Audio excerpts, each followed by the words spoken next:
MCD चुनाव में थका देने वाले प्रचार अभियान के बाद अब उम्मीदवारों की किस्मत जनता के हाथों में है। आज के मतदान से ही तय होगा कि दिल्ली के वोटर एमसीडी में किसे सत्ता सौंपना चाहते हैं। नगर निगम में फिलहाल बीजेपी की सत्ता है, इसलिए उसके लिए ये लड़ाई नाक की लड़ाई है। कांग्रेस को भरोसा है कि एमसीडी में उसी की होगी सरकार। दिल्ली नगर निगम को 3 हिस्सों में बांटे जाने के बाद ये पहला चुनाव है। उत्तरी, दक्षिणी और पूर्वी 3 हिस्सों में बंट चुका है दिल्ली नगर निगम। पहली बार साल 1958 में वजूद में आए एमसीडी के 54 साल बाद 3 हिस्से हो गए, जहां उत्तरी और दक्षिणी नगर निगम में 104 सीटें हैं। पूरी दिल्ली में इस बार 11,532 पोलिंग बूथ होंगे, जिनमें 273 संवेदनशील और 55 अति संवेदनशील घोषित किए गए हैं। इस दौरान दिल्ली पुलिस के 69,000 जवान, होमगार्ड्स के 13,000 जवान और अर्धसैनिक बलों की 25 कंपनियां तैनात रहेंगी। बिहार के मुख्यमंत्री नीतीश कुमार आखिरकार बिहार दिवस समारोह में शामिल होने के लिए मुंबई पहुंच ही गए।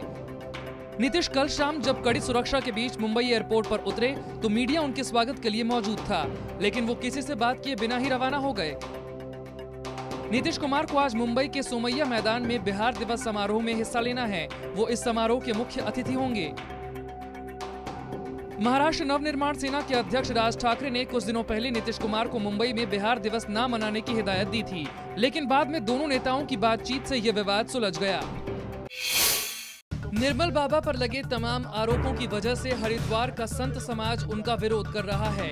हरिद्वार में अखिल भारतीय अखाड़ा परिषद के महामंत्री हरि गिरी ने कहा है कि निर्मल बाबा को ढकोसला नहीं करना चाहिए। हमारा एक कहने का अर्थ है कि ऐसी हरकत से वो बाज आए, ऐसी हरकत न करें जो लोगों को, मतलब जो किसी को भी मालूम पड़े कि कोई सिद्ध महापुरुष अपने हाथ से कहता नहीं कि मैंने इसको ठीक कर दिया। लेकिन संतों का मानना है कि निर्मल बाबा कृपा के नाम पर कारोबार के अलावा कुछ और नहीं कर रहे हैं। तो उनके अंदर वो वृत्ति आना चाहिए जो आज तक सनातनी महापुरुषों के पास थी, उसमें उनकी निष्ठा श्रद्धा होना चाहिए, अथवा ये व्यवसाय के दृष्टिकोण से अलग हो जाना चाहिए।